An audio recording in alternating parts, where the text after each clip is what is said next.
Good evening, everybody, and welcome.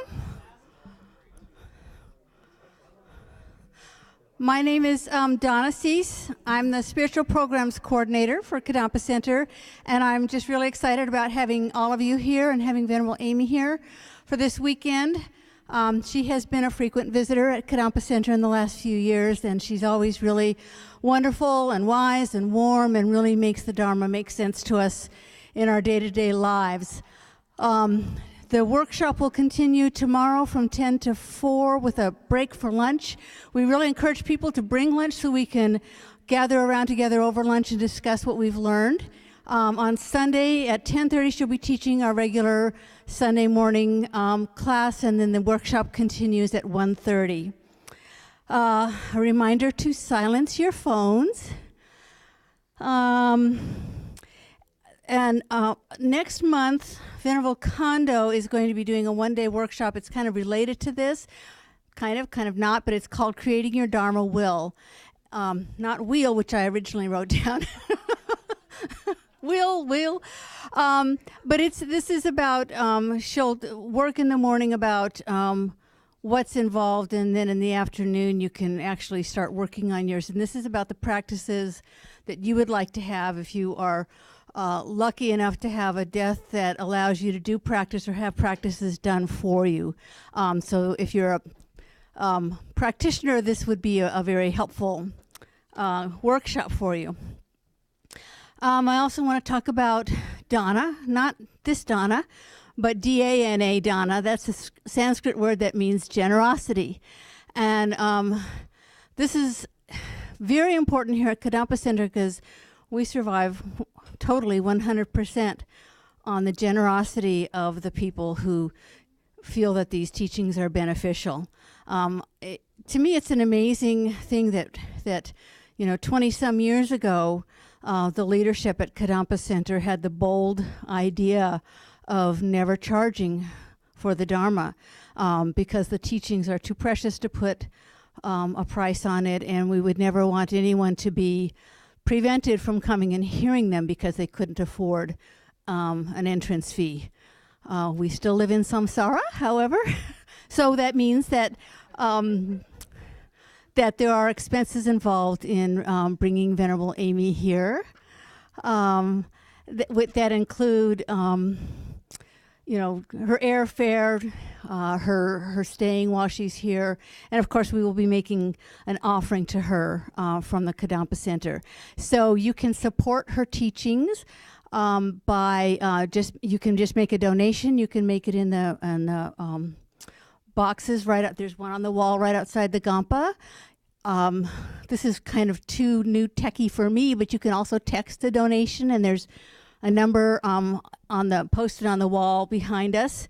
And you can also sponsor her. Sponsoring starts at $75, and you get a couple of goodies from it, one of which is that you have an opportunity, if you sponsor Venerable Amy's visit, to dedicate to we can always dedicate our merit, but you can write a dedication that we will share with everybody. And I have a few dedications here, so I'm going to read them. They're also posted on the door.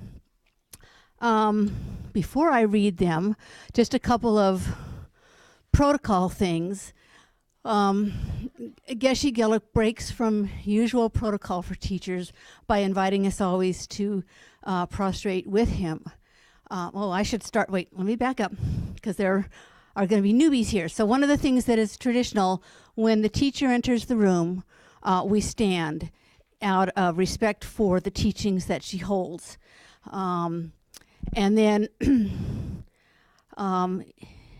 she will prostrate, and then those of us who wish to can also prostrate. It's not required. You can just stand or you can take your seat.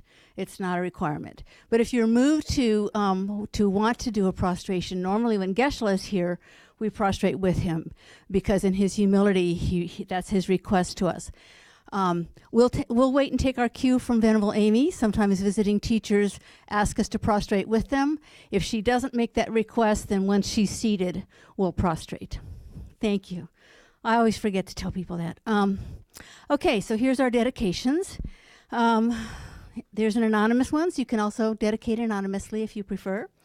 For the liberation from suffering of all beings, for Ezra, Joanne, Carol, and John.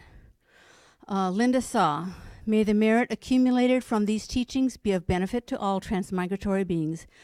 To the health and full recovery of Kent Fogelson, who is currently undergoing cancer treatment, and to our precious teachers, Venerable Amy, Geshe Gelik, Geshe Sangpo, Lama Zopa Rinpoche, His Holiness the Dalai Lama, and all ordained Sangha and members of Kadampa Center. From Barry Judge, may all beings benefit from this Dharma talk in memory of Daya. Bronwyn Fullington, may the merit accumulated by these teachings be of benefit to all sentient beings and to the health and recovery of Christian Kettner, who is undergoing cancer treatment. May Venerable Amy and all our teachers live long lives in good health and return to teach us again. Amanda Henry, may these precious teachings benefit all sentient beings. May our hearts and minds remain open to making friends with death. May our precious teachers live long. And Jill Marie, may these precious teachings eliminate suffering and be the cause of happiness of all sentient beings. May our teachers live long, happy, healthy lives and remain to teach us again and again. And one final note, we are streaming these teachings. If Venerable Amy opens the floor for questions or comments, a volunteer will bring a microphone around. And it's really important for the benefit of people who are trying to hear this on the streaming that you hold the microphone right up like it's an ice cream cone that you're just about to take a big lick. Because if you take it away from your mouth, thank you very much. And we're going to have a wonderful weekend. Oh, yes. Thank you, Wendy, for reminding me. Wendy King asked me to let you know she just discovered there is an online course offered by Harvard on Buddhism through the scriptures, and it's $50 or something like that, and she found it very interesting and delightful, so check it out.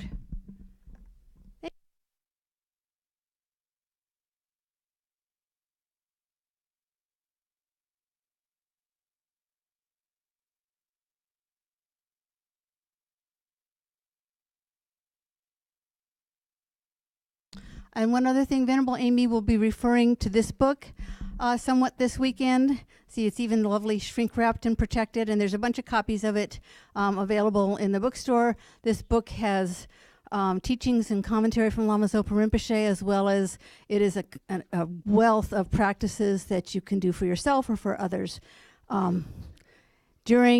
before, during, and after the time of death. Oh, sorry, it's called How to Enjoy Death. Who knew?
Hello? Okay.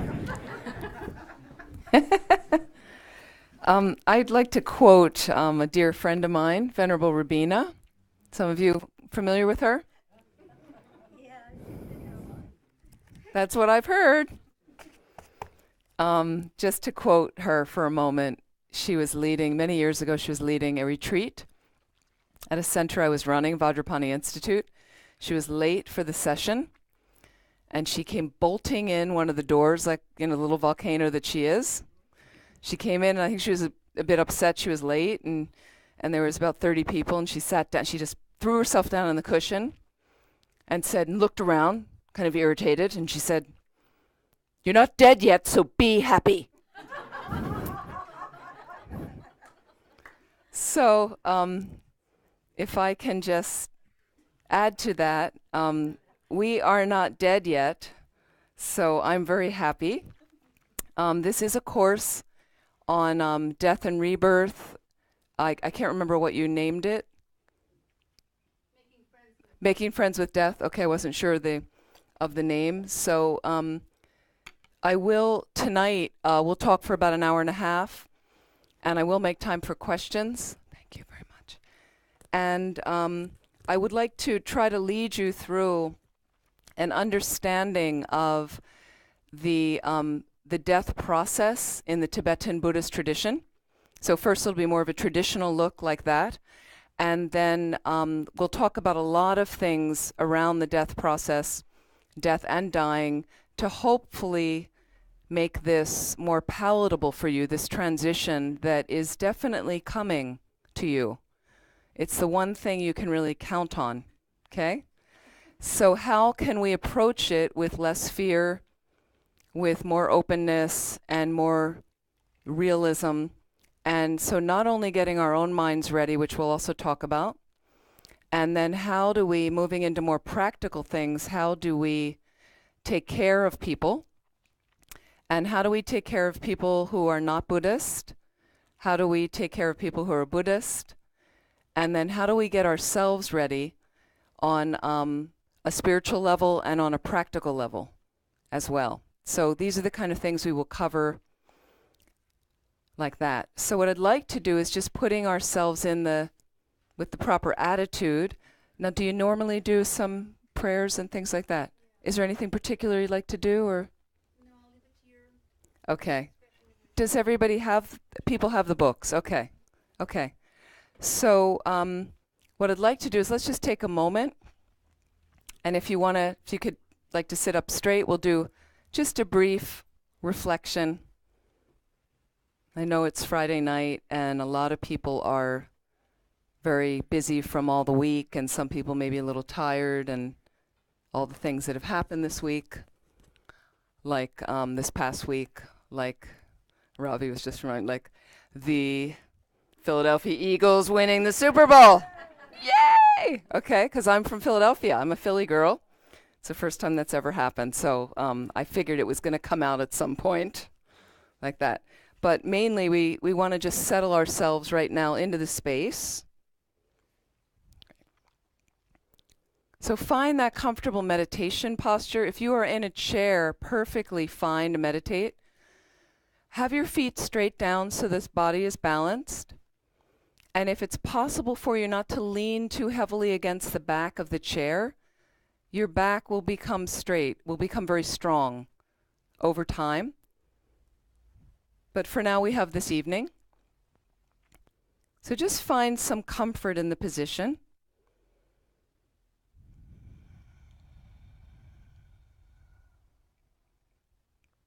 You can lightly close your eyes.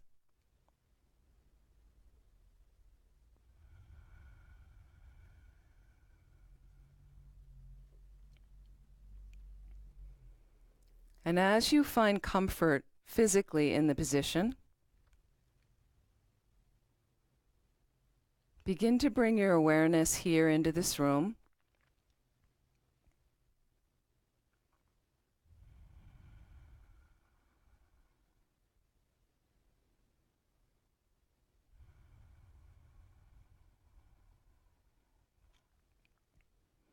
Begin to notice your breathing.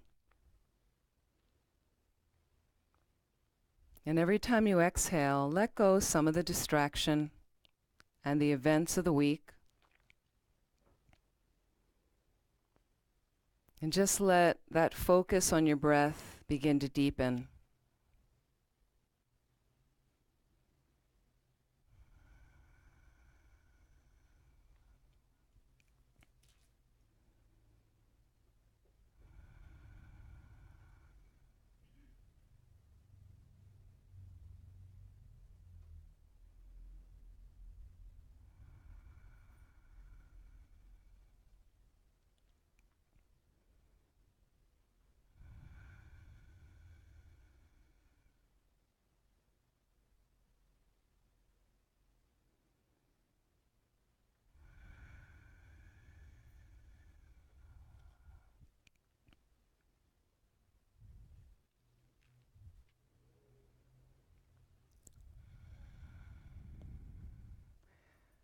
And let's have a look right now at the posture of the mind. The posture of the mind. How are you feeling right now?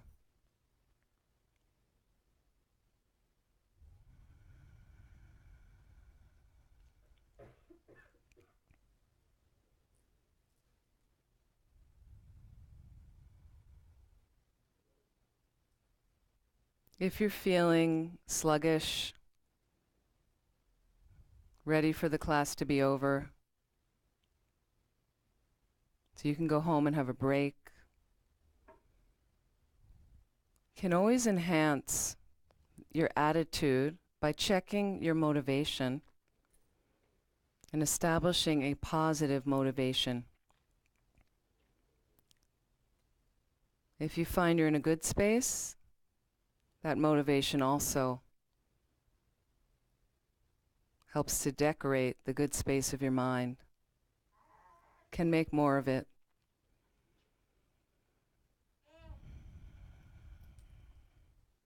So if it's possible, in setting your motivation, to consider how you can benefit more and more beings,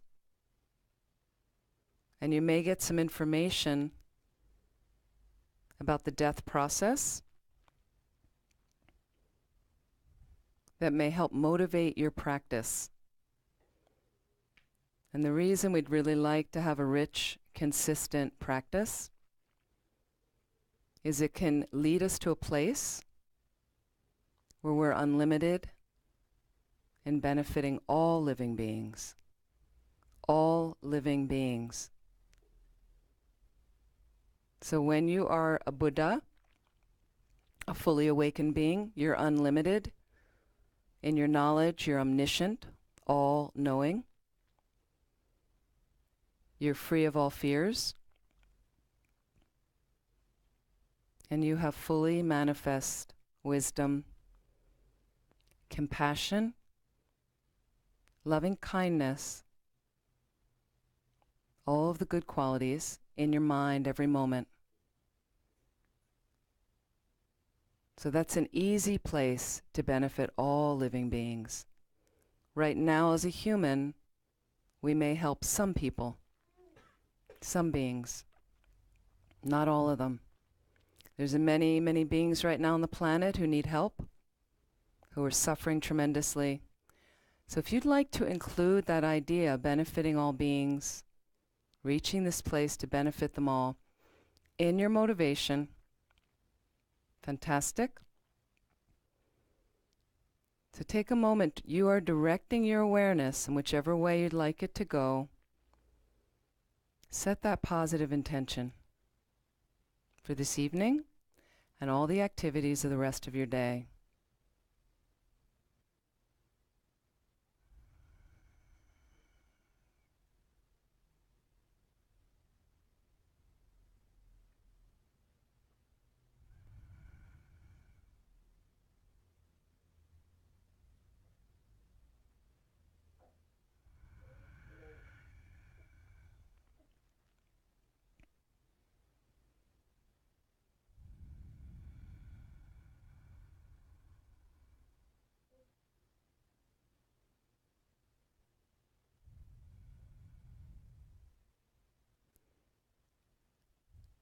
So please reflect right now, if this were your last day, if this were your last day right now, these are your last few hours, let's say. And I've done this with many classes, and nobody has died as a result of this, okay? So don't worry. But let's just imagine, if I had a few hours left, how would you like your attitude to be? And in fact, how would you like to be your last few hours?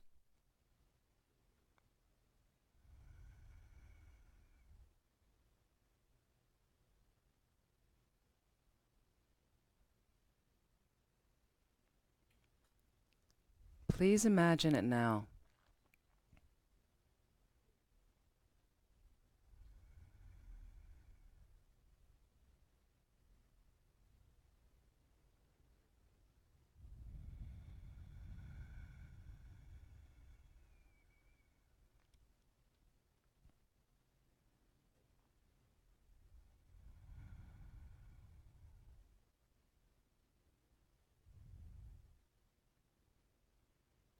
What qualities would you like to have appear in your mind?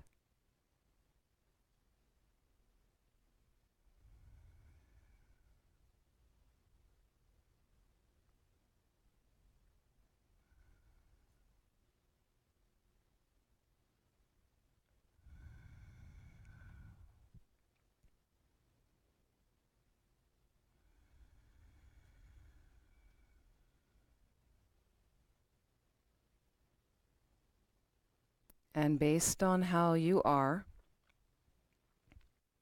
and the qualities that appear in your mind, can you envision some activities you may be doing in your last few hours? How do you manifest yourself?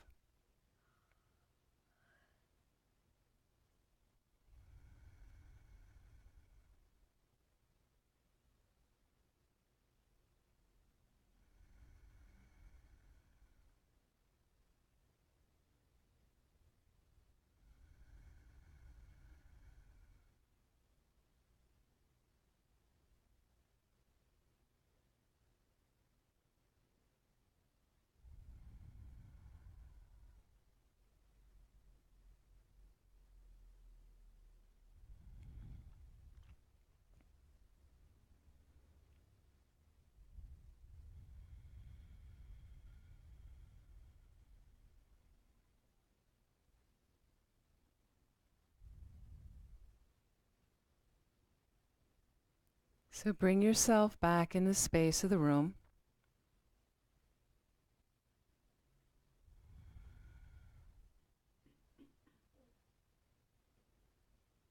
And please relax and slowly open your eyes.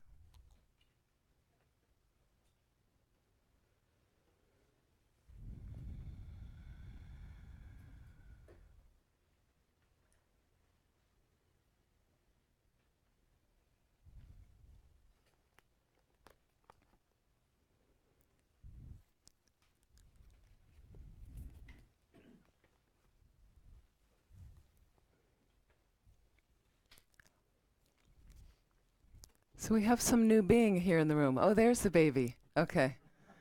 Here's the other end of the death spectrum. Here's the beginning. Somebody coming around to do it again. Welcome. Welcome back. Welcome back. We have this expression in American, when people have a birthday. For years, as a kid, people would say, many, many happy returns. They didn't even believe in reincarnation, but people say, many happy returns, just like that. Come back again and again. Just curious. What comes up in your mind? How do you want to be your last few hours? What kind of activities did you see manifesting from yourself? Anybody care to say? Just curious. Helpful meditation? It's interesting, isn't it? Do you ever think about that for a moment? Because it's not a matter of if this is the easiest death meditation. I do this every morning, lying in bed. This is my last day. That's the easiest death meditation. This is but really living it like it's my last day, but it's my attitude, my last day. It's not, I'm not going to go to work today, you know. No, you engage practically. You engage practically. But again, how do you want to be when you go to work? How do you want to be on your last day? Yes, Susie. I thought of humble and kind, not only calling people, etc., but I'm realizing what I haven't done to be ready for that moment. Mm-hmm. And practice also was, and then I thought, oh, what practice? Which one? Right. Okay. Yep. What practice? Which one? Yep. Somebody else? Yes. Oh, wait. They want the microphone. So people streaming can hear it. Thank you. I almost died, and immediately I took refuge and I thought of Lama. I was freaked out. I didn't know what to do, so I just rested in the moment and thought of Lama. When I ended up at the hospital, I was really nasty to everybody. I was really insulting. I was really impatient. I was really scared. So from that experience, I've had 2 other instances since then where I got a chance to practice again and not be nasty and short-tempered and not be scared. So really watch your mind and really watch your mouth, because you don't want people to say, oh, that one's gone. Isn't it interesting when you get scared sometimes? Because fear motivates anger, doesn't it? It's incredible. You know, you get a little fear and then you drop your mindfulness, and suddenly for some people, and there's rageaholics on the planet, as we know, and then here comes anger moving in, you know, to protect fear, right? And for some people, you know, there's a lot of miserable people we know as well. You know, they're just never happy. And sometimes I find that sad is anger's bodyguard. So they're all related, all these negative mind states. So it's very good to identify what's going on and building in. So it's interesting and Susie was saying practice. So you can ask yourself now, what's your practice like? Is that going to sustain you when you're dying? You know, how strong is it? And if you're saying which practice, we need to be clear. We want to be really clear that we know what we're doing. We've got it so much in my mind that that's what automatically gets accessed. So what do you think is going to get automatically accessed in your mind? Something to think about now, isn't it? And sometimes it's a little scary. Like you're saying, whoa, I was in there cursing at everybody, and it's not really the way you may have intended to go down. I did curse, but I was nasty. Right. Yeah, it's, you know, similar things. So something to think about. Anybody else want to comment of how they feel like they want to be? How you were manifesting from that? Yes, thank you. I was going through chemo and radiation, and about, I don't know, day 20 or so, I was just like, okay, this is it. I'm not going to wake up. It's okay. I just have to let everything go. And that's all I said to myself. And I said, whatever it is on the other side, it's my karma, or it's what I deserve, and I'm at peace with that. And I just want to let everything go. And then I would just pass out for like 17 hours. And I'd wake up again, and I'd go, okay, it didn't happen. And then it would happen again the next day. I thought I was going to die. I really thought I was going to die. And I did the same thing. I just said, let everything go.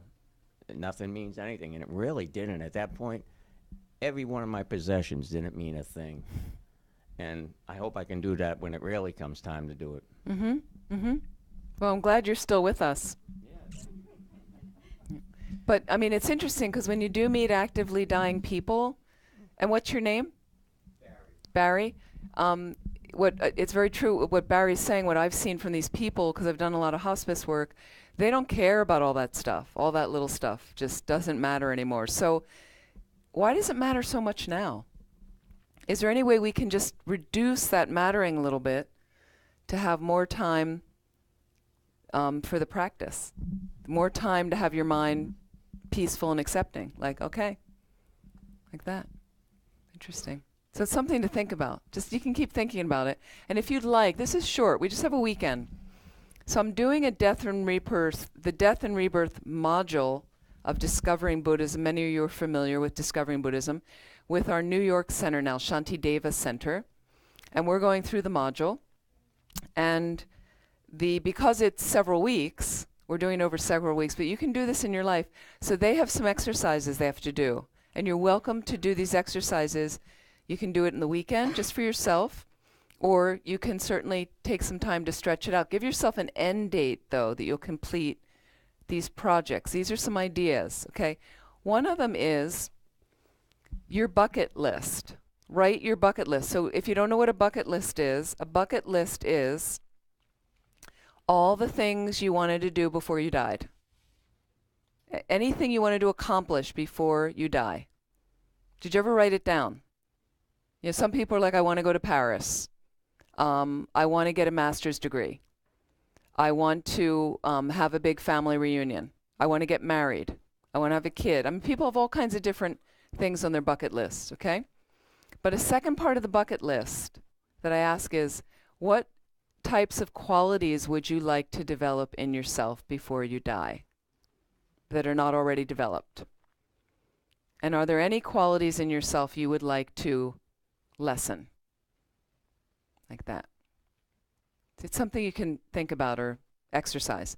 A second exercise you could do is to begin to plan your memorial service or funeral. Have you ever thought about that? So I know for some of you it might be already like, she's a little too close to the bone here. You know, I didn't really want to hear about this stuff. But let's just slowly go together into this space. We're just going to be more realistic and get a little like making friends with death. We're going to figure out this is going to happen, and I'd rather be more prepared. So sometimes when we talk about these subjects, it gets scary and people get uncomfortable. It's actually a good sign. Okay, but use that instead of letting it paralyze you. Fold it into your practice. Use it to motivate your practice. That's the point of why it's taught in Tibetan Buddhism, as a motivator. Okay, so you can think about a memorial service. You can get as detailed or not as you like. What kind of music you might like to have, who you want to do readings, what do you want them to read, how you want to be disposed of, you know, buried or cremated, or, you know, somebody in New York said, I guess a sky burial isn't an option here, right? I thought maybe somebody's the roof of somebody's brownstone, you know, and right. The problem is, this is the problem with sky burial in the West. We don't have vultures that I'm aware of. That you have buzzards here. Okay. So you need a way to call them to the body. I'm not sure how that. I was at one sky burial in Tibet. It was a very unique experience, honestly, quite amazing. So if there's a way you can, but I think it's illegal, I'm sure, right? Open cremations, I believe, are illegal in most states like that. But they have, you know, other ways you can do. So there's different things. There's very creative things people have thought of to do with their ashes. Very creative things. If you're not a Buddhist, for instance, one center somebody brought in one of these mercenary magazines. You know, these people with militia and armies. In the back, in the want ads, was a little classified ad. If you're a hunter and you can make arrangements for your ashes to be put into bullets so they can hunt with you again. Okay, think about it. That's somebody who's a hunter, but what Buddhists like to do is you can take your ashes and make them into tsatsas, you can have a friend, I've done that for people, is I use people's ashes, made these plaques or these images of Buddhas, very sacred, and it was distributed to family members. They all had one. They all wanted one, like that. So so that way you're inside a Buddha, like the ashes are in. Very very powerful thing to do. So anyway, you can get creative. And a third thing I would recommend is, and we're going to talk about this on Sunday, is your practical paperwork. The practical paperwork. Are your papers in order? Are your legal documents in order? For instance, a will. That's one thing. Last will and testament. They say, what about your living will? Okay, and I'll give you some examples. And what about power of attorney and things like that? Are you clear who's making medical decisions for you? Are you clear about your belongings? Because if you do it now, these kind of things, your mind is freer. Your mind, you're not going to be worried. And I even actually recorded all of my practice. So I have a sheet that lists my practice. And then I have all of it recorded in my voice the way I like to do it. And then it's on little MP3, little memory sticks. So then you put it in your packet with all your stuff. You make 3 copies of everything, or however many you want, and you make sure it goes to 3 reliable people. And they can read it. Well, can you look it over and make sure you understand everything? Let me know if you have any questions. And this way, if I'm incapacitated, I'm dying, whatever it is, the people around me, a lot of them are not Buddhists. They won't know what to do for me. Okay? So this way, all they need to do is there's instructions. You take this little thing, plug it into a computer, and just put the earphones on me. That's it. That's all you need to do, and make sure it's running, and make sure that, So it makes it easier for people around you. Like that. Yeah. Yes, I just wanted to mention, I made this announcement, but not everyone was in the room. This is a perfect segue. Next month, on the 10th of March, Venerable Kondo is going to be leading a one-day workshop on how to create that Dharma will. So if the practices that people want to be hearing at the time of that they're dying. So. Wonderful. Wonderful. It's a wonderful thing to do. That way you can get ideas from people together. Okay. Thank you very much.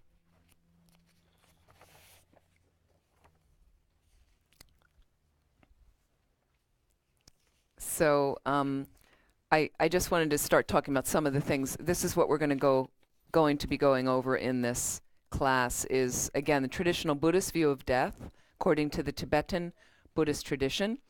I am also just giving you information from the Tibetan Buddhist tradition, Gelug tradition predominantly. Please check up what I'm saying. Please investigate thoroughly what I am saying, and if something's useful, great. If it's not useful, put it to the side, like that. We'll talk about gross and subtle impermanence, advantages of the traditional advantages of thinking about death, and disadvantages of not thinking about death. So more traditionally working into that. A 9-point death meditation is a traditional way we meditate on death. And then what to expect at the death time. So there's 8 stages with visualization of what we go through. We will do some meditations when it fits in. And these 8 stages, what happens more with the subtle body, and how does our mind, right? How does our mind get out of this body? When they say the consciousness leaves the body, what does that mean? Where does it go? How does it work? So from my limited knowledge, I will explain what I'm aware of, what I've been taught, like that. We'll talk about reincarnation, realms of existence a little bit, and how to make the most meaning of life, how to make the most meaning of your life. And some of that we're going to talk about probably Sunday morning. And then practices to do at the death time. And I do want to point out the this book. So this is called are you ready for this? How to Enjoy Death. And if I can quote Lama Zopa Rinpoche, how to enjoy death. Okay? This is Rinpoche. So now this book is a compilation of all the different practices that you need in our tradition. And people ask me all the time, my brother's dying, my father's dying, my sister, what do I do? What do I do? It's all in here. Okay? So first of all, you might say, well, it's a big book and all these things, but it's very good to read what's going on. And a lot of this I'll be covering, not the entire book, but a lot of it, I'm doing it in a condensed manner. And then there's the prayers you can read. So people say, what do I do? Well, it's all in here. So it's good to get familiar with this first, to read what am I supposed to read. And I'll talk about that near the end of what are some of the essential things. If you don't have a lot of time and somebody's in the hospital and you're not sure, the essential things to at least please begin to get yourself familiar with some of those. Because, for instance, the Medicine Buddha practice, Medicine Buddha is an aspect of the omniscient mind, the Buddha, that is like the king of doctors, a healer. So this Medicine Buddha in the center, you see the dark lapis lazuli colored Buddha? On his left hand, he's got a bowl of medicine. So he's the Medicine Buddha, and he is an ultimate healer. So we have a practice. It's normally done on the full moon every month, or at least once a month. It's a puja, it's like a ritual. And literally, you can read it in English in 45 minutes with feeling, with some visualization. You can do it for anyone who's sick at any time. You can do it for anybody who's recently died, anyone who's died a long time ago, and you can do it for yourself if you're sick. And there's visualization of the Medicine Buddhas on your crown or the crown of someone, light coming through, and then you recite some mantras, and mantras are sacred sayings. There's a long one, a long mantra, and a short one, okay? So you recite, and the center can help you. How do I recite it? All of this is online. Most of this is online. You can find it. It's super powerful practice Rinpoche often recommends for people. So again, 45 minutes you read it in English. There's no excuse anymore. You know, what should I do? What do I do? It's there. It's 45 minutes. You can do it. My mother was in the hospital for 7 months, unresponsive. You know, you go to a hospital and you sit there all day, right? It was easy to do 45 minutes of that. You know, Rinpoche came to the hospital to see her. What was the first thing he did? 45 minutes, Medicine Buddha Puja. You know, you can also do it more quickly. That's okay. You know, sometimes they're running tests in the room. People are going in and out of the room, and it's okay. I was visualizing. I was trying to get some feeling. You do the best you can, but it's very, very powerful. So this book has all kinds, and it says preparing to meet life's final challenge without fear. The more prepared you are, the less fear you're going to have. You can all do this. You can all do this. Okay? So this is a book that came out, and it's a compilation of, I have to say, on the FPMT website, when you go to the education link, and there's all kinds of wonderful courses that we've got, and many of them are taught here, which is wonderful, because you've got a thriving center. And I'm sorry, I really wanted to thank Robbie and Donna and Jill and my kind hosts and all the people, Julia, who drove me today, and all the people that are involved in my visit, the sponsors, and thank you for all of you coming. I just wanted to really thank everybody in Geshe-la for making this possible. So thank you so much. I'm delighted to be back here. So it's so helpful. So what they did is on the FPMT website with the education area, I find there is more materials on death and dying than anything I found. And they eventually just have taken it all, and it's really pretty much synthesized in this, like that. So I found it really, really helpful. Ritual objects to keep near you, to keep near somebody dying if they're Buddhist, or near you, that are, you know, gives you all the things. Practices to do hours and days after the breath has stopped, if you're taking care of somebody. It's very specific. As soon as the breath stops. If your loved one is home. Practices to do after the mind, after the consciousness has left the body. Now you're like, I might not know that. We already we already buried the person. It's okay. There's many things you can still do for somebody. You know, a lot of it depends on your faith, how you deal with the body when someone's dying. And it's really helpful for your mind if you know. So for instance, when my mother died, I know a lot of these practices, and I travel with a little death kit, certain materials and things. So when she died, I had already alerted several of my teachers and lamas that my mother was dying, you know, quite quickly. And so when she died, The hospital was amazing, very spacious. They're like, take all the time you want. They wheeled in a cart of refreshments and sandwiches. I've never had that before. I was ready to move in there. I'm like, okay. So you just, and then, so my sister decided to stay with me. She's not Buddhist. And I spent a few hours doing these practices that, I had books with me, and I kind of was really clear. I'm going to do this, I'm going to do this, I'm going to do this, and the different materials I had for her body and things. And then I finished, and there's a great Lama in San Francisco, Geshe Ngawang Drapa, and I've been very close with him, and he's a kind of Buddhist astrologer as well, very skilled. And so I called Geshe-la, and Rinpoche had said, when you're done, call Geshe-la, and I called Geshe-la, and Geshe-la right away started, did you do this? And I said, yes, Geshe-la, I did that already. Okay, then do this. And I said, I've already done that. And he said, okay, then you do this. And I said, I did that. And he said, and did you do that? And then he said to me, okay, now you can remove her body from the room, because the caretakers were coming. And then I just felt, I said, oh, okay, great, and it was all fine. And then we just helped my mom's body with the caretaker to the place where they picked the body up, and then my sister and I went back to my dad's, like that. So you at least feel you're empowered enough and not kind of desperate, where I know people have been, I'm not sure what to do. Oh, I didn't do that. We should have done that. And this is not any magical mystery tour. All of you are capable of this. I'm not any special person. So we'll talk a little bit more in details about that. Then also cultivating your own spiritual practice. We will talk a bit about that. And then helping others who are dying and getting into practical things like that. Okay. So sometimes it's helpful, if the center ever has desire, is if you ever wanted to host a longer retreat, if some people really wanted to do it, because you do those meditations. Sometimes I've led this course in a 10-day retreat or a week-long retreat, and you're slowly working through meditations. And what happens is you're first kind of going down into it. And people sometimes get a bit depressed. They've never thought about these things. It's uncomfortable. And they're really hitting something kind of close to the bone, like that.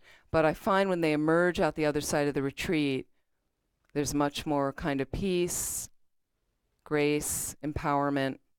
They've had a good long look in there, and they're kind of clear about how they're going to proceed. It can be very invigorating for your practice. So it's something to think about if you ever get a chance to explore in a longer situation. Can be really beneficial. Excuse me, are you talking about death and dying, or are you talking about POA? Death and dying. Yeah, if you want to do a longer death and dying situation like that.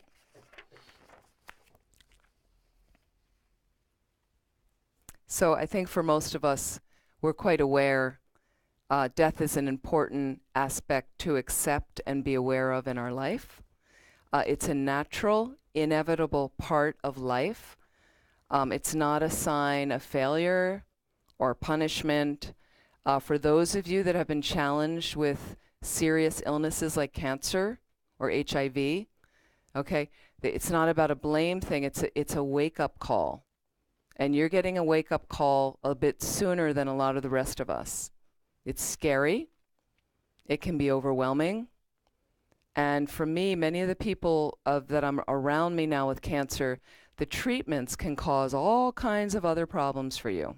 You're first just like, we got to get the cancer, but then it completely interrupts everything you're doing in your life. And that's all that you're doing for a while. Okay? And then there's unfortunate side effects of the treatments, like that. So those are things that better to be very clear about what you're doing now with your practice, because when those things happen, the practice goes out the window. Some of my friends that are battling cancer, some of them have going through chemotherapy, you're exhausted all the time, you're sleeping a lot. So to think about doing practice, unless your practice is strong enough now, okay, so let's start to get something together now. And there's no issue about not starting now. Every day for me is a new begin again. So please try to get something started. It will be so valuable for you. That's the thing that's going to anchor and hold you right there in the process. And many people I know that are pretty good practitioners, when this happened to them, they were a little bit like, wow. It was a lot. I got this cancer diagnosis, and I was I was on the surfboard with my mind. I was, sometimes it was tough, but I had my practice there. So it's really something that I find is a huge safety net for you. So let me talk about gross and subtle and permanence and change. I know I've talked about this before here. Gross and subtle impermanence and change.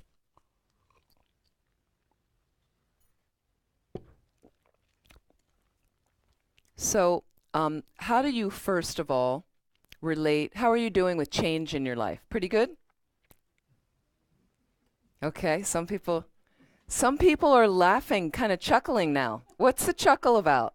You're doing well with change, right? Depends on the day. Okay. Okay. Right? It's a funny thing how we're doing with change. Some people are miserable with it, aren't they? Okay. So we practice. This is the beginning, because death is an ultimate change. Death is the biggest change you'll encounter for the most part, especially your death. Okay? So why don't you practice with little change right now? Please start with the small changes in your life. You have a friend cancel lunch with you? How did that go for you? Did you ever go out with a group of people, you're going to go to the movies? Right? Pretty clear what you were going to see? But then a few people had a change of heart at the end. I don't want to see them. And all of a sudden you show up and they're like, we're not seeing that movie, we're seeing this one. How did you respond? You're okay with that? These are little changes. These are the little changes. So first, you practice with the small changes. Let's be realistic. Okay? Things change. Everything changes.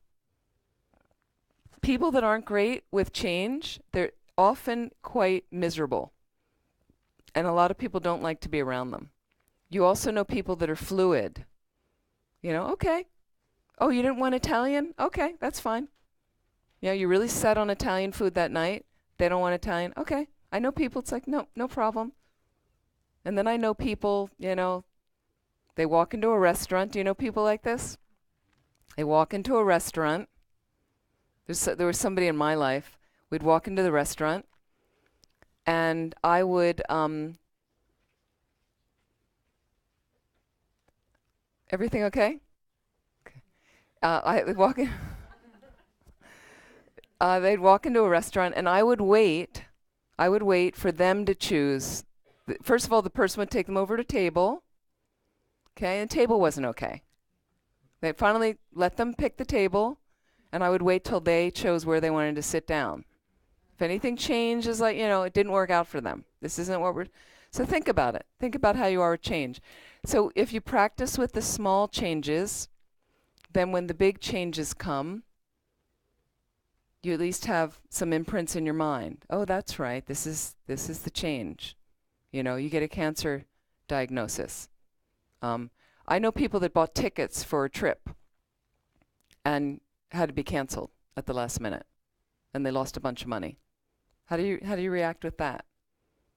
Car accident can be a change. Job changes. You get fired. Your boss changes and you hate the new boss. Like that. There's so many changes going on in the thing. And I like being on the East Coast because there's seasons. So you see seasonal change. It reminds you the seasons. And I've seen people very much like, they're in their house. This is my house. I don't want anything right now. So I've been taking care of my aging dad, helping him for several years. And that kind of change is really brutal for people, the decline of old age. He deals with it so well. I'm so impressed. I think if I could be half that, he just deals with it really well. And he had a major change this summer. Literally overnight, he couldn't walk. Overnight, couldn't walk. Independent, driving, going to the gym 3 days a week. And suddenly couldn't walk anymore. How's your mind going to be with that? Going to be okay? Right? So we want to practice with little changes. So let's just try a meditation on impermanence, okay? Just sit comfortably. Does this go till 8:30? 8:30. It's so short. Okay.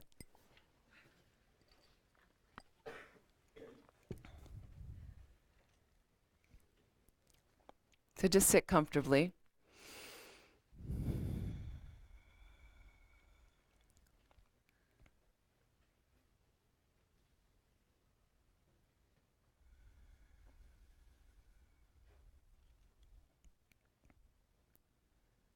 Meditation on impermanence is a great support for us becoming more comfortable with change.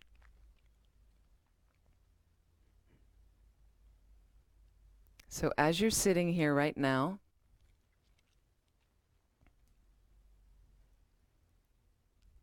please reflect on the gross changes that you're noticing in your body right now. Meaning your knees may be hurting.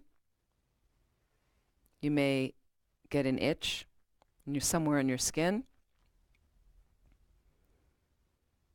You might notice that you swallow.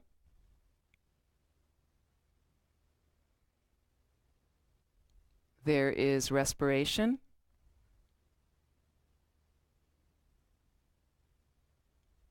You might adjust your position.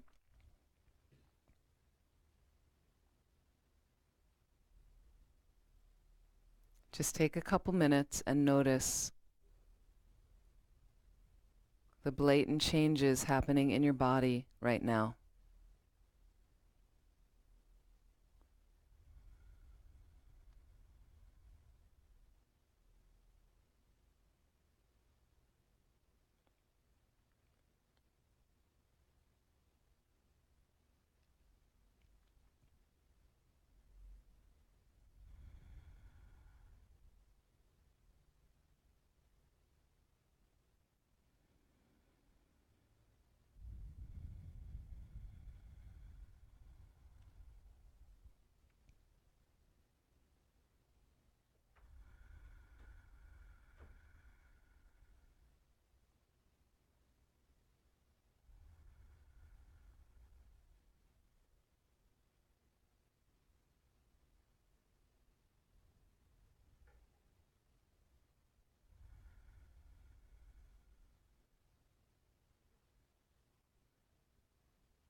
Think about the more subtle changes happening in your body right now. There is blood moving through the veins, the arteries. Are you aware of that? There's cell replication, cells passing away. There's digestive activity, neurological activity. All the different systems of the body are operating.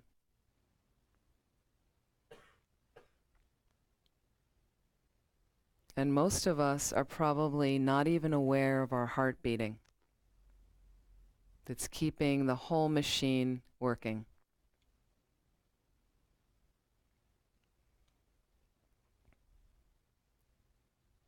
And what about if you go down to a molecular level? So first you have all the organs operating, hopefully. The organs are composed of various cells and then minute particles, atoms.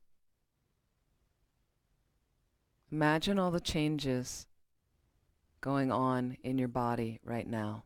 Just get a sense of that.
Is there anything not changing in your body right now?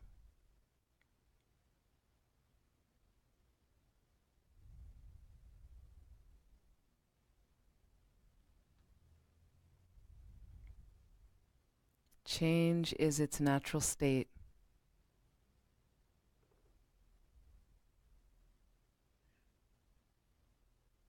And think about your mind. Think about all the changes going on in your mind right now. Various thoughts coming through, moments of consciousness, one moment causing the next, causing the next, causing the next. Memories appearing, ideas popping up, finishing. A thought with a beginning, middle, and end.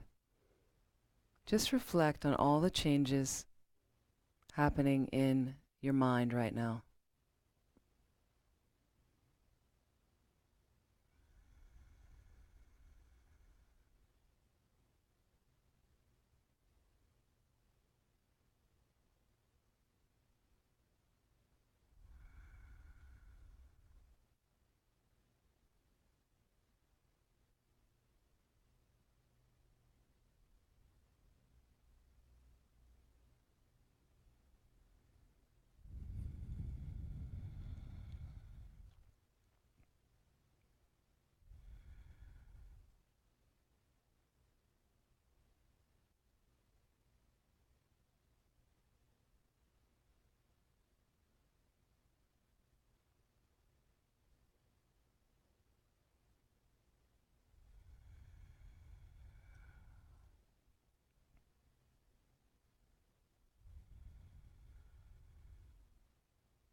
So body and mind, note the changes, body and mind.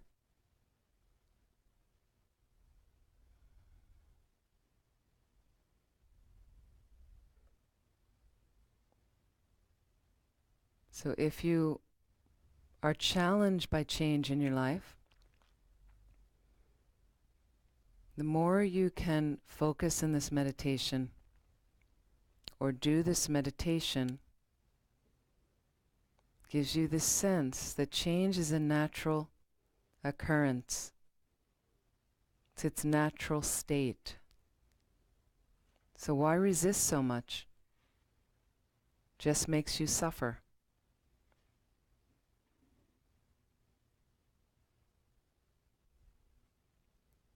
So step outside the body and mind for a moment. Even with eyes closed, get a sense of the changing nature of this room.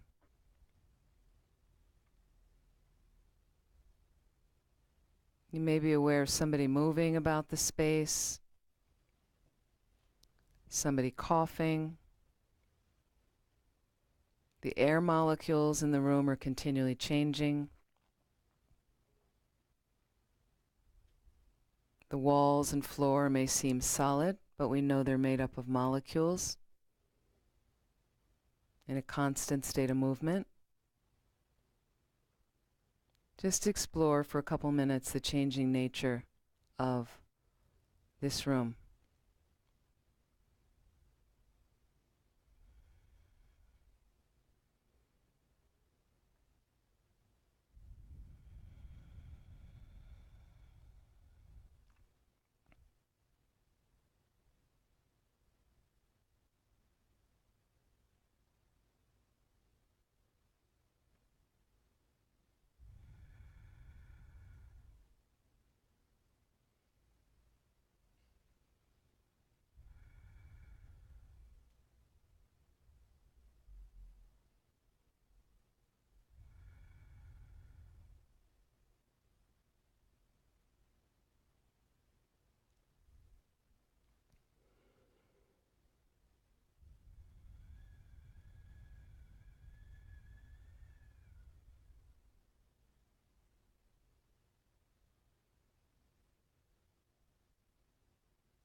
and beyond the room.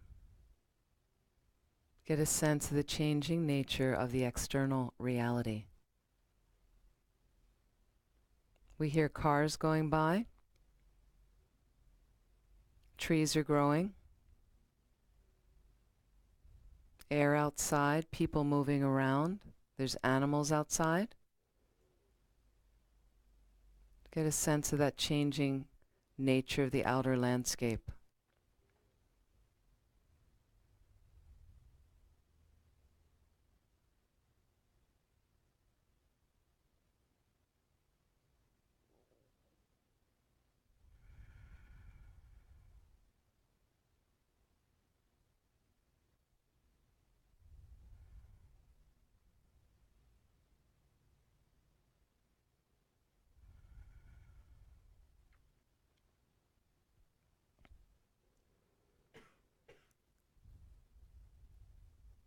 So please relax.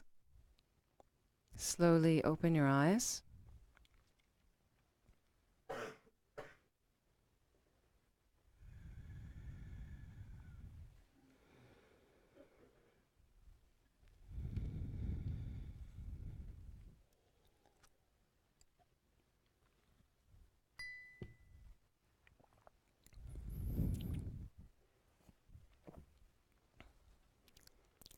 So how does it feel from the meditation? Any comments? Do you get a sense of the change? More so? To some degree? Any space in the... She's like, got it. Any more space in the mind from that if you are a resistor to change? How's it going over there? I just get a little dizzy. I mean, it's like, yeah, this is the kind of meditation I've done for years. Mm-hmm. Does it make change? Does it make change easier? Yeah, when I remember to do it. Right. That's Right. my problem. Right. Is not being consistent. Mm-hmm. Mm-hmm. But you get the sense also as you start realizing, well, everything's moving, it's all changing. So every time we're trying to make it stop, and I have had some people in my life, my niece when she was 9 years old, she's in her 20s now, I was tucking her in one night reading her story, and she said, I just want everything to stay exactly the way it is now. Right? You know, some people, kids say that, and I understood what she meant, but there was a part of my mind, you know, and I thought like, oh, so much suffering. Like, because, you know, so it's sometimes easier to explain to children, you know, I understand that you feel that way and it's all very comfortable now, but is that really realistic? So they just, you know, they get a sense that there's a fluidity. This is, you know, from a young age you realize, you know, and some kids get it younger, things like that.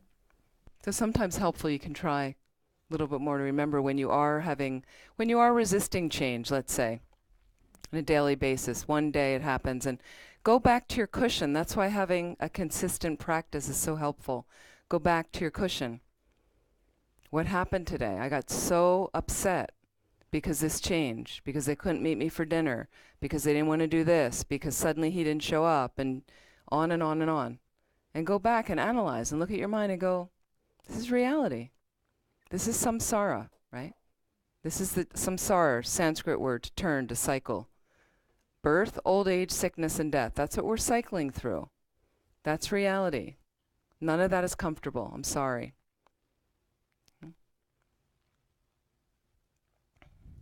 So again, gross changes of matter that happen in long periods of time and things that we can conceive of pretty quickly.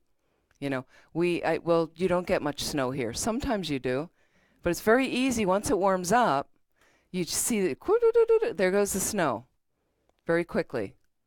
Things like that. You'll see seasons change. The leaves will come out. The things, you know, people garden, people watch something. It'll rain. Tomorrow it will rain. It's going to be a very different weather system this weekend than today. Changes.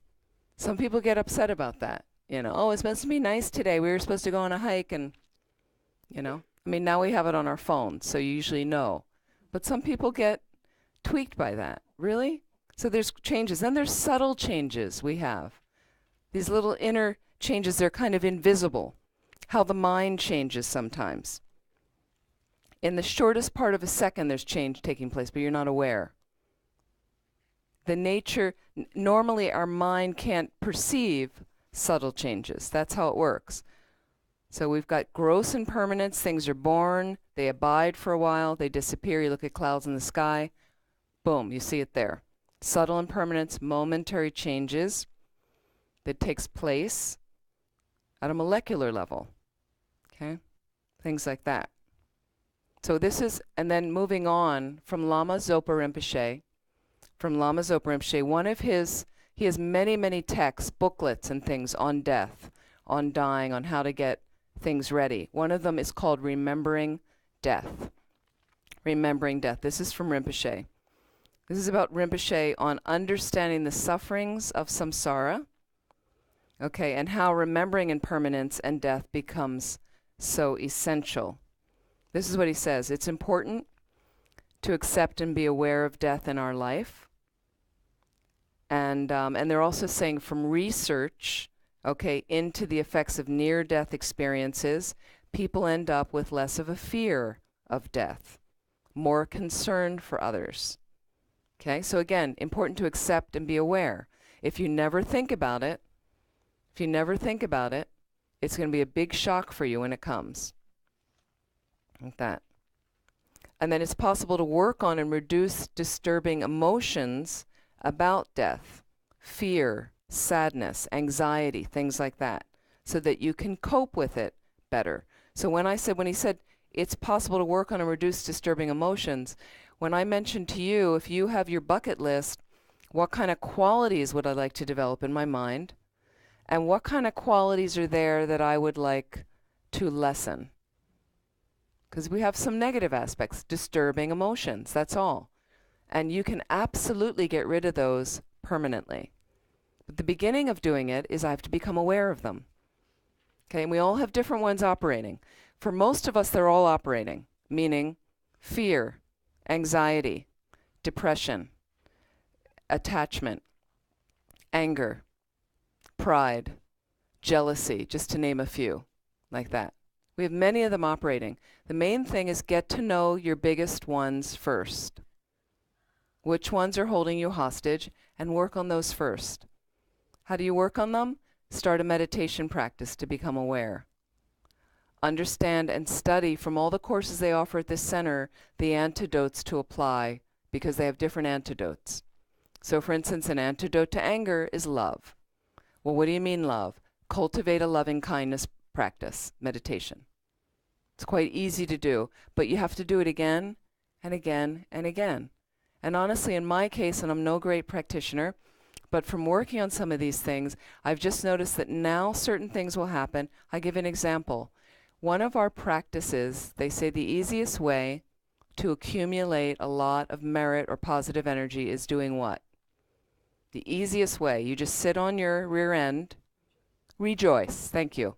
You rejoice. So rejoicing is you hear somebody got a new car. How wonderful. Okay? Right now, it's the season in Bodh Gaya, India. It's the season. This is where the Buddha got enlightened. If you could ever visit there this year, fantastic. The Buddha got enlightened, okay? So it's the season, and that means there's many people, I think, including Geshe Sangpo, who are there doing prostrations, doing full-length prostrations, trying to finish 100,000 prostrations. Now, some people may say, are they crazy? Okay, but they're not. They're purifying negativities. You don't have the energy to do it. You don't want to go to India. Prostrations are too difficult. I think, but if you just sit there and go, genuinely, here, how wonderful, right? You get some of that positive energy, rejoicing. So when I got into Buddhism, I wasn't a natural rejoicer. I really wasn't. I just had a pattern, my family, whatever, and when I heard about something great, I'd kind of be like, right? Okay, so I heard about rejoicing. So I practiced. That's why they call it practice. Okay, we all practice different things. What do you think about what you practice. What are your habits? So I heard about rejoicing and I practiced. In the beginning, I forced it. Okay, but honestly, fake it till you become it. That expression, fake it till you make it. You force sometimes. So I force. I heard my friend got a new job that I thought was I wanted, and I'd be like, great. I wasn't really there, but I, tried it. Great. I hear she took the trip I wanted to take. Oh, great. How wonderful. But I kept doing it. Now I hear the good stuff and I'm there. I'm there with it. It's right. I'm like, fantastic. So happy. Right? You can transform your mind. I'm not any special being, not any holy being. It's possible. You have to make effort. Please make effort in those ways, because it will only benefit you at the death time. And you can reduce those disturbing emotions. It's really, absolutely, it's possible to do. Does it take effort? Yeah. You know how to make effort. Sometimes we're just not making effort in the right ways. Right? I mean, it's unbelievable for me, honestly, American football. No, really, I'm stymied by it because I'm not that interested in it. And I just went through living in an environment that was just besotted and besieged with this team that I'm excited for Philadelphia. I'm a Philadelphian. So I'm like, yeah, okay, great. I was a little bit rejoiced. I was like, yeah, great. Okay. But what is going on there? What went on there the last few weeks? And it's so all this effort people made. Seriously, people with breaking down sobbing. And I'm just like, so let's put effort in the right direction. Let's put effort, right? No offense to the Philadelphia Eagles. Like, I'm happy for them, okay? And then I guess on a funny note, this is a tangent. On a funny note, who was I just talking to? Donna or somebody? On a funny note, so they called us the underdogs, okay? The other team was better. They want to, we're the underdogs. So everybody went out and bought a dog mask to wear. My sister lives in England. She got excited too. She doesn't really care about football. She got excited. So I'm at my brother's house watching the very end of this preliminary game very end of it I popped in for. And there's people with the dog mask. And my sister was up late and she's watching and she's texting us. And something comes on and she pops on and all of a sudden she says, I didn't really understand the thing about the dog, but now I think I got it. It's just funny. Like she didn't understand. People were crazy. Just crazy stuff going on. And then they're breaking store windows and... Okay, so let's direct our energy and our effort into something that's worthwhile, that is going to free you, that you'll be free, really free. Not just free, my team won. And this is Lama Zopa Rinpoche, Light of the Path, some years ago. I remember he was sitting on the throne. I'm sure you guys remember, those of you that were there. And Rinpoche talks about there were a lot of Europeans there as well, and they love their European football. Soccer, we call it, okay? But people get into their sports, and Rinpoche said, you have to cheer for your enlightenment. You have to cheer for your enlightenment. And he, bless his heart, was on the throne like this. Right? That's right, but that's what we have to cheer for. That's what we want to get besotted over, is our practice. You can do it. So it's about redirecting your priorities. Wait, I'll take some questions a little bit. Redirecting your priorities. Can you do that? Can you promise me that you're going to do that? We need it for the planet. I'm serious. So really think about, please, to be ready for death, you have to please start to look at your habits right now. You have to look at your habits right now. Some of them are not benefiting you or anybody else. I'm just being honest with yourself.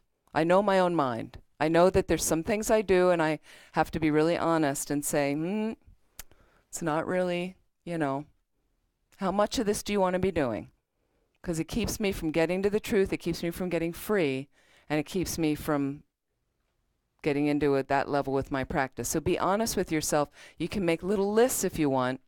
Okay, and please, can you, from a habit that's not benefiting you, and it's your own personal deal, you don't have to tell anybody, from a habit that you've identified is not benefiting you, can you start changing.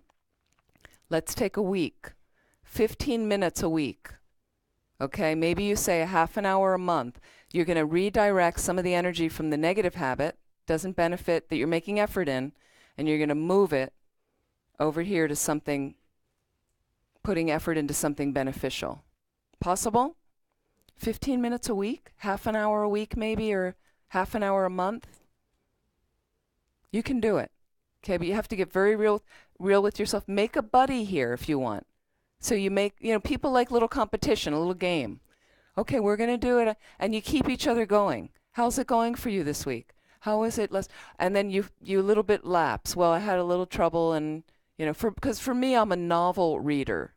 That's one of my escapes. I read novels. I have a little addiction to it. So I have to kind of, at times, say, okay, when you finish that novel, back to a Dharma book. You have 2 Dharma books for every 1 novel. If or like I'm allowed on the plane a half an hour of the novel, but then I have to go back to, it's okay. It's not a bad thing reading novels, but sometimes I finish one and I go, that wasn't very good. So just think about where are your pockets? You know what I mean? This is how you have to get real with yourself with the dying process. And otherwise you're going to end up, you're dying, it's too late. And my dear friend a nun who died years ago in California, Rinpoche had given her a lot of practice. She did not get to it. And then she got cancer, really bad cancer, and she's dying. And she said, and she would turn to me and say, I should have done the Vajrasattva. Rinpoche told me, I should have done, and then she was too tired to do it. So you don't want to should have, could have, would have on yourself. You can do it now. You're sitting in the room. You look like you're doing okay. I don't know all your stories. Please, you can do this. Here, let me a little bit more from Rinpoche, and then I'll take some questions. Oh, that went fast. Okay, for Rinpoche, in his book, Remembering Death, death is not the end of everything, but it's a gateway into another life. Okay, so it's not the end of everything. We don't need to freak out. My mind will go on. I know we're worried about where it will go on to. Okay? But we've survived, if you believe in reincarnation, we've survived a whole lot of other experiences. We've survived. Like we talk about lower realms of existence. Yes, we have hell realms in Buddhism. This is where all the Catholics leave. Okay? Our hell realms are temporary, though. You do not go to hell forever. Okay?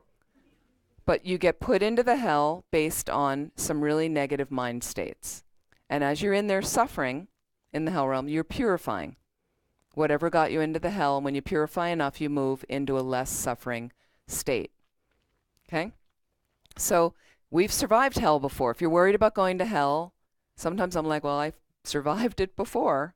It doesn't mean I want to go there again, but we've been all these things. It's also possible, this is from Remembering Death, it's possible to become completely free of death and rebirth. And it's essential to know that on the path as well. So you can aspire to that, to getting free of death and rebirth. It doesn't mean that your body won't die, but are you going to suffer from it? No, like the Buddha who died, did not suffer from that. Questions? Wendy, did you have a comment? Okay.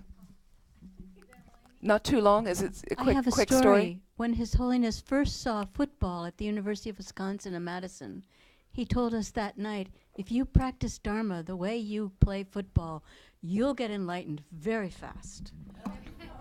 There you go. We can stay later if people have questions and want to stay. We'll see how. Yeah, we can see how. Sure. Yes, so if you practice well, like the way you play football, no problem, right? Or the way that you are making effort in the things that are not so beneficial, right?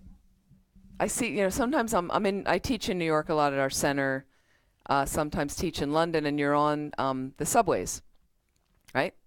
So you're in close quarters and you see people, and the way they're on their computer games, man, oh man, glommed on, and you're zoned out. I see them, and I see people miss their stops because of the computer game. It's like, really? You want to be that locked into that kind of thing? It's something to think about. Any other questions?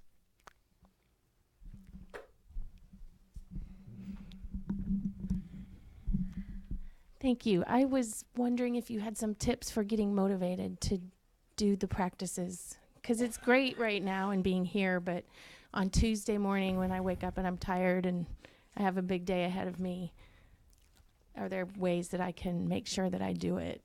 Yes, so the first thing is if you wake up Tuesday morning, you have a big day ahead of you, more so for the big day to get you balanced and motivated. What I would do is make your practice very short so it's reasonable and it fits into your life to start. If you haven't started anything, make it reasonable, meaning can you start when you wake up in bed in the morning, whether you wake up with an alarm or not, where you wake up and you have a couple minutes of the succulence of your life and some gratitude as you're waking up in bed. Don't let the list come in, and all you have to do, that's distraction. Giving yourself a little space. It's not like setting up a big altar and having, I'm just lying in bed, I'm waking up, and you wake up in bed, right? How do you wait? You wake up and suddenly you realize you're in this body, right? I don't know all your stories, but that's a pretty good thing if you got yourself into the room. You know, you're sitting here, you have decent clothes, you have a comfortable, safe bed, you probably have food, you have transportation, you've got an education. I mean, pretty good. So when I wake up in the Amy body, you know, I have this moment where I'm like, oh, I'm in the Amy life again. And I really have a couple minutes of like deep appreciation for it, even reflecting on my good qualities. And it's not like I'm an egomaniac. I'm just saying, I've got to, and all of a sudden here come the list. Oh, I got to get up. No, I have the whole day for that. Thank you very much. But right now, I'm a good person. I'm trying to practice patience. Really want to help. I really love the students that come. I have the qualities, and I'm really going to do a good job at work. And I'm a good mom. I'm a good friend. I'm a good sister. You know, whatever. Like just a few minutes of that. Really soak it in. Appreciate, right? And this could be my last day. Okay? So based on that, I'd really like to get my mind directed in a way I can reach a place, be fully awake. Why? So I can benefit all living beings. You know, I want to make the most meaning today and direct my mind in that way, and then you get out of bed. It's a beginning, okay? Then if you have a little moment and you want to sit on your bed or wherever on a sofa, if you don't have a place yet, maybe 5 minutes, and you just focus a little concentration on your breath. And whatever your big day is, when I see these people and when I have this thing, I'm going to really have spaciousness in my mind, whatever, just let the breath settle down. 5 minutes, follow your breath, dedicate. You know, may this be beneficial for me, my day, to inform my day, so I can become a Buddha to benefit others. Try that. And in the evening, maybe you have 5 more minutes. And then, if you like that, you notice you're a little bit more balanced, maybe 10 minutes. 10 minutes. Then slowly, if you get 15 minutes, start to ask from the center. There's a Shakyamuni Buddha practice booklet. Little $10 booklet. You know, you could look at one of their prayer books, but that's a little practice. Start to familiarize yourself with it as motivations in there. Just ask people here, what is this prayer about? How do you slowly, and just read some stuff in it that you like. There's a visualization of the Buddha. If you like that, slowly. So initially there's a lot of words, however much time you have. Then eventually if you keep doing little bit, you'll memorize, you'll know. You just pop the Buddha out there. I know what I'm saying. I just want to ask for some inspiration. Help me do some practice. Help me be less lazy. Help me stop, zipping onto the tube when I come home, the TV when I come home, and just slowly just ask for the inspiration a little bit and do some mantras, some light comes into you, so you can ask them how to explain a little bit. You try your best. Mm-hmm. So sometimes we do have to really discuss with ourselves, get up off your lazy butt, come on, 5 minutes on the cushion. Because once you're on the cushion, it's a different space there. Like I'm on the cushion, I got here. So when I started to meditate, I didn't know what I was doing. I did a course, but I had no idea what I was doing. I came back, was living in San Francisco. I made a little space. It's helpful to have a little space. Doesn't have to be fancy. Don't buy some expensive table. I had a little cushion. I had a box turned upside down, put a scarf over it, and I had a candle. That's how I started. I didn't know what I was doing. I'd light the candle and I'd sit there. And after a while, I liked sitting there. I had no idea what, I tried to meditate. The mind was like, and I'd sit, and then I'd have a problem at work. And I started to come back, and I would be upset about, and I'd go to my space and I'd sit there. And I'd just sit, and slowly I'd, a little bit analytically, I didn't know what, but I'd say, so what happened at work today?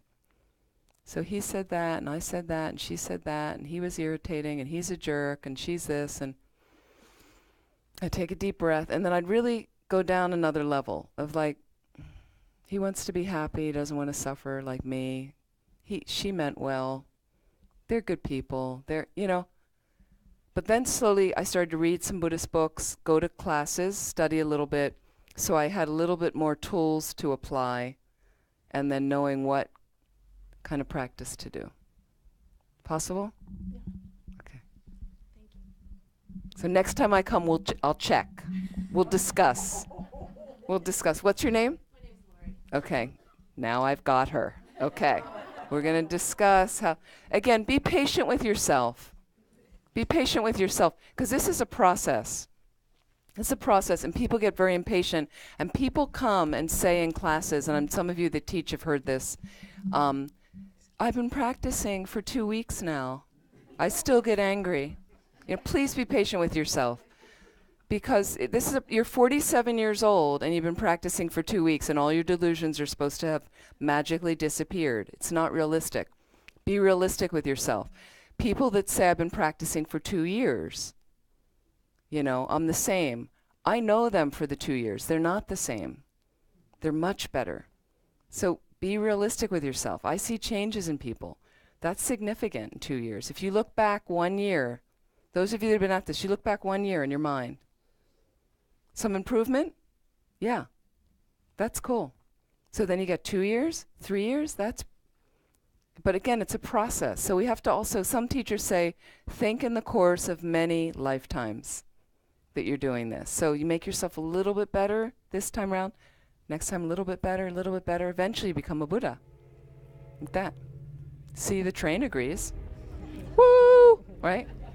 Cheering for our enlightenment. Yes. So I had a question back at the meditation we started with. What if this is my last day? What qualities do I want to bring to that? I wanted to call the people I love and tell them how much I love them. I'm wondering, do you call people every day? And No. you say, No. I might have this be my last day. I just want to tell you I love you. And you're like, Mom, stop calling me and tell me that. Right. So basically, it's really an exercise in your attitude of how do you want to be that day, of practically. So no, I don't call people every day and go, could be my last day again, you know. No, I don't spend the time doing it. But it is my attitude walking, like, how do I want to be when I'm in the supermarket? You know, do I make eye contact with the cashier? Am I kind? Do I rush over when I see somebody rushing to the lane to get out, to check out as well? Do I rush over and pretend I don't see them and butt in front of them? Like, I don't think I'd do that on my last day. I don't want to do that on my last day. I'd like to be like, you know, you go. I'm going to die anyway, and I won't have to buy this food. So you go first. But being realistic with the attitude of how do you drive on your last day? Compassionately, with space, letting, you know, or are you racing to get in front of everybody else? I wouldn't be doing that on my last day, I don't think. And each person, how do you engage with people at work? And you have a difficult person at work. Does anyone have a difficult person at work that you would like to never see again? Okay? This could be the last time I see them. And sometimes that difficult person, and you all know this, when you've left a job and you were really happy to move on, you had a new job, and you were tired and there was complaints and the boss and blah, blah, blah, but on the last day when they had a party or you were leaving, it didn't look that bad, did it? Because you're leaving. So it's like that. I want to see, it brings everything into a nicer light. The difficult person could be the last time I see them. I'm sure I could extend a little kindness. So it's kind of like that. Does that make sense? Yeah. Yes. So I got in a seminar. Maybe it means when you tell us to meditate in that for example, just few hours with you, then will be die. So initially, I pray for forgiveness. It means some mistake and error. Then automatically is come out of my mind is the Om Mani Padme Hum. Om Mani Padme Hum. So That you remember home? no, is Om Mani Padme Hum. Om Mani Padme Hum. Yeah. Yes. But in the after that, when I end up in meditation, I thought is Om Mani Padme Hum can bring us to the Pure Land, or we have to, because as according to the knowledge, because the future Buddha is Amito. I'm not sure the English name is Amito Buddha. Amitabha? Yeah, Amitabha. Yeah. Amitabha? So in China, a lot of people just pray to Amitabha Buddha. So that can promise to Pure Land. So I wonder if we would make it come out Om Mani Padme Hum, we can to the same Pure Land or to different Right. So locations. does Om Mani Padme Hum chanting that bring you to Amitabha Pure Land or Yeah. something else? Yeah. Or so the Tibetan tradition is slightly different than Chinese tradition and things like that, but both Buddhists, no problem. If you have a lot of faith and you're doing a particular practice, and even if you're not a Buddhist and you have another religion premise and it's working for you and giving you great inspiration, I usually encourage people to stay with that. The Tibetan tradition, we do have mantras that we chant and things like that. I couldn't say if reciting the mantra of the Buddha of Compassion, Om Mani Padme Hum, would basically, it would really depend on all the factors of your karma, you know, the imprints that are in your consciousness, your faith in the mantra. If you've been told to do that particular practice by your guru, so you have an additional blessing, and there's many factors involved, your motivation, like that. But it's very powerful to do that with a lot of faith, and do Chenrezig practice and things could be very helpful. I couldn't say for sure that you would direct you definitely to that Pure Land like that. Is that the question you were asking? So it means it's helpful, but not very sure. It's really go to the Pure Land. Sorry? I mean, the Om Mani Padme Hum can be helpful for to some way, but not sure it's It could certainly be helpful, but I myself, my limited mind, I couldn't say where. It depends on each person's unique motivation, Yeah, karma, yeah, instruction, their faith. All those would be factors yeah. like that. So I have one more question. Is Yes. I read in the Tibetan Book of Death. So I also listen to other instructions about death. So it seems like because the death actually is a transition, so it means if we know the skills, seems it's pretty easy to be enlightened or even to be Buddha. But if it's really easy, why we actually not much people to achieve enlightenment or Buddha during Right. death? So who said it's easy? Because according to No, I'm curious. for example, even the book, Tibetan Book of Death, Right. it said even listen to read the book or listen to the book, or you can get release or get enlightened or even to Buddha. Yeah. So I read in the book actually. It's not complicated. Yeah, it's And wait, hang on one second. I just want to. yeah. Do you have the Loudoun Yeah, sorry. pilgrimage flyer? Can you just bring me one? Thanks. Sorry, please continue. Yeah. Yeah. So We're just going to continue a couple more minutes then. Yeah, sorry. So it means when I read the book or listen to some speech about this book, it give me an impression it's pretty easy. Yeah. Okay, I've never heard it's easy. Okay. So that's, Sorry. and in fact, our teachers would say it takes great effort Okay. to become a Buddha. It's not. If it were easy, there'd be yeah, many more. that's why I feel good confused because it Yes. means people give me an impression is during process of death is easy to achieve, but it seems it's really not easy. Yeah, I've never heard that it's easy. And Yeah. if you look around at what the things people are focused on, it's why it's not easy, because we don't spend that much time practicing. Yeah. If you look at a 24-hour day, be honest, how much time are you practicing in a 24-hour day? So we're not making that many imprints. If you are, then I think it's easy. Yep. Like that. Oh, it's very little. Okay, that's okay. Okay. Because we're out of time, I just thought we're going to stop here. Thank you for your questions and things. And what I'd like you to do tonight, and I know some people are tired, we'll go home, and we start tomorrow at what time? 10 o'clock. So we will continue. So I want to thank you so much for coming. Try to spend a little time thinking about this tonight. And when you wake up in the morning, you could do that exercise. Some gratitude. Think about this could be my last day. Think about what we talked about tonight and set a good motivation, and then get out of bed and then do your activities and see, how does that feel? How's that working for you? One last thing I wanted to say, because I know not everyone can come back this weekend. So if you are, because you are going to die, you all need to come on this pilgrimage. Okay? This is a once-in-a-lifetime trip. Sorry, this is a little flyer. Laudo, there's a bigger flyer here.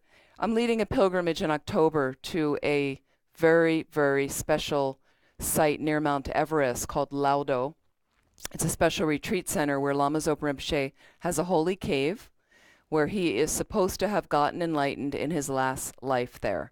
I've done a lot of retreat there. His holy sister is a nun in her 70s who lives there. And we will be trekking in Nepal. We'll be seeing some of the most spectacular scenery you'll ever see and taking our time to acclimatize. It's very high. And we'll be doing a 3-day retreat there and then visiting where Rinpoche was born, which is another village, and visiting a holy nun in another cave behind Laudo, and visiting a nunnery up there and kind of seeing the area. So if you're interested, all of the details are on my website that's listed here. And there's a detailed itinerary. There's a slideshow of the walk, so you really see what it's like. And then there's information of how you contact and things like that if you're interested or if you know anyone interested. So I hope you could think about joining. It'll be very, very special. And Rinpoche's been pushing people to go and things like that. So it'll be a once-in-a-lifetime thing. So thank you very much. And I'd like to dedicate the merit. If we could turn to the gold prayer books in closing. We're going to turn to page 235. And I'd like to take all of the positive energy, whatever positive energy we've created from this time together, would like to invest it and dedicate it to our being more and more aware of our deaths, so that it will invigorate our practices.